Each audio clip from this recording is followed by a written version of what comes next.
नमस्कार, आप देख रहे हैं भारत एक्सप्रेस। मैं हूं आपके साथ स्वाति शुक्ला कुमार। बुलेटिन की शुरुआत करेंगे बड़ी खबर के साथ। संसद के मानसून सत्र का आज 16वां दिन है।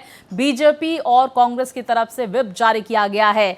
सभी सांसदों को संसद में मौजूद रहने के लिए व्हिप जारी किया गया है। तो वहीं लोकसभा में 4 महत्वपूर्ण विधेयक पेश करेगी सरकार। आज भी विपक्षी दल कर सकते हैं हंगामा। तो जहां बड़ी जानकारी सामने निकल कर आ रही है, बीजेपी और कांग्रेस दोनों ही पार्टियों की तरफ से अपने तमाम सांसदों को सदन में मौजूद रहने के लिए व्हिप जारी किया गया है। 16वां दिन है आज और 4 महत्वपूर्ण विधेयक सदन के पटल पर रखे जा सकते हैं। सत्ता पक्ष की तरफ से बड़ी जानकारी सामने निकल कर आ रही है। इसके साथ ही गतिरोध की स्थिति भी देखने को मिल सकती है, हंगामा भी देखने को मिल सकता है। जहां सत्ताधारी दलों ने तैयारियां की हैं तो वहीं विपक्ष भी कई मुद्दों को लेकर हंगामा कर सकता है। तो मानसून सत्र का 16वां दिन और ऐसे में देखिए कौन से 4 महत्वपूर्ण विधेयक सदन के पटल पर रखे जाएंगे। केरल के नाम परिवर्तन को लेकर यह विधेयक रखा जाएगा। राष्ट्रीय सहकारिता विकास निगम विधेयक 2026 सदन के पटल पर रखा जाएगा। अगला विधेयक होने वाला है ट्रिब्यूनल सुधार विधेयक 2026, ये भी सदन के पटल पर रखा जाएगा। इसके साथ ही खान और खनिज संशोधन विधेयक 2026 रखा जाएगा।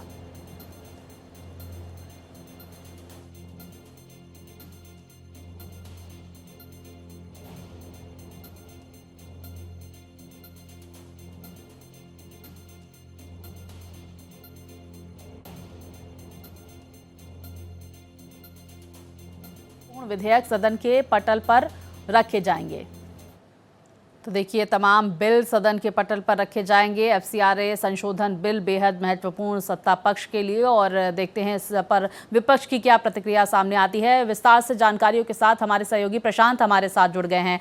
प्रशांत, एफसीआरए संशोधन बिल कितना महत्वपूर्ण है सरकार के लिए? आज कौन कौन से बिल सदन के पटल पर रखे जाएंगे? और सबसे महत्वपूर्ण, प्रधानमंत्री नरेंद्र मोदी से शरद गुट के जो सांसदों की मुलाकात होने वाली है, उसके क्या मायने निकल कर आ रही हैं? इन तमाम खबरों पर क्या अपडेट? बिल्कुल, देखिए एफसीआरए बिल को आज कोशिश थी कि आज उस बिल को लिस्ट किया जाएगा या फिर आज उसको बिल को पेश किया जाएगा, लेकिन लिस्ट ऑफ बिजनेस जो है उसमें इस बात का जिक्र नहीं है कि एफसीआरए को आज लेकर आया जा सकता है या फिर नहीं। देखिए तैयारी दोनों तरफ से है, सत्ता पक्ष और विपक्ष दोनों ने ही इसकी पूरी तैयारी कर ली है। जहां बीजेपी ने भी अपने सांसदों को व्हिप जारी किया है, कांग्रेस पार्टी ने भी अपने सांसदों को 3 लाइन का व्हिप जारी किया है। 10, 11, 12 3 तारीखों के लिए 3 लाइन का व्हिप है वो जारी है। सभी सांसदों को सदन के अंदर रहने के निर्देश दिए गए हैं। तो उससे आप अंदाजा लगा सकते हैं कि दोनों ही पक्षों की तरफ से एफसीआरए को लेकर तैयारी पूरी है। लेकिन क्या आज इसको टेबल किया जाएगा, कोई सरप्राइज एलिमेंट सरकार की तरफ से होगा, वो देखने वाली बात जरूर होगी, क्योंकि लिस्ट ऑफ बिजनेस में उसको लिस्ट नहीं किया गया। बहरहाल अगर आज की कार्रवाई पर नजर डाले स्वाति, तो 11 बजे सदन की कार्रवाई शुरू होगी। और जिस तरह से अनुमान जो लगता हुआ आ रहा है पिछले 14-15 दिनों से, आज भी विरोध प्रदर्शन होगा विपक्ष की तरफ से। 10:30 बजे एक बार फिर से छात्रों पर लाठीचार्ज और चंदा चोरी घोटाले को लेकर विपक्षी सांसद 10:30 बजे विरोध प्रदर्शन करेंगे मकर द्वार पर। 2 अहम बिल हैं, काफी बिल आज पेश होने हैं, लेकिन 2 अहम बिल आप देख सकते हैं जो खुद गृह मंत्री अमित शाह आज उनको इंट्रोड्यूस करेंगे। एक है सहकारी निगम संशोधन बिल, जिसमें सहकारी से रिलेटेड, कॉर्पोरेट से रिलेटेड क्या क्या चीजें सरकार नहीं कर सकती है उसको लेकर बिल इंट्रोड्यूस किया जाएगा।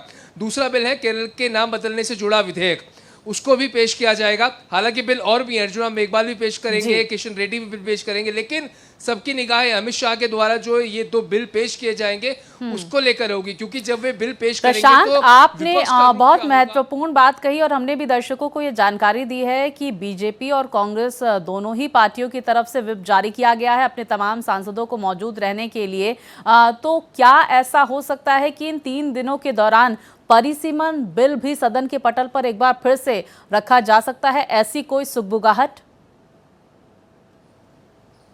देखिए, जैसा कि आपने स्वाति सवाल किया था कि एनसीपी एसपी के जो सांसद हैं उनकी मुलाकात प्रधानमंत्री से होने वाली है, तो क्या ये जो मुलाकात है इसी उद्देश्य से हो रही है? क्योंकि अभी तक अनुमान ऐसा लगाया जा रहा था कि डिलिमिटेशन बिल अगर सरकार को पास कराना है तो शायद 2/3 का बहुमत जो है उससे अभी थोड़ी दूरी उनकी बनी हुई है।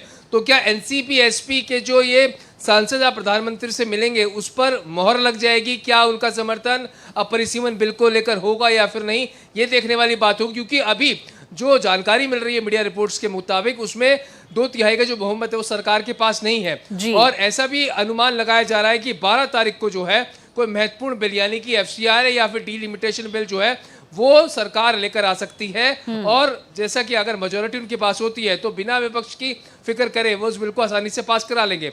बिल्कुल, देखिए देखना महत्वपूर्ण होगा कि कौन कौन से बिल को पटल पे रखा जाता है और परिसीमन इसमें होता है या फिर नहीं इन 3 दिनों के दौरान। बहुत शुक्रिया आपका प्रशांत, जानकारियां दर्शकों तक पहुंचाने के लिए।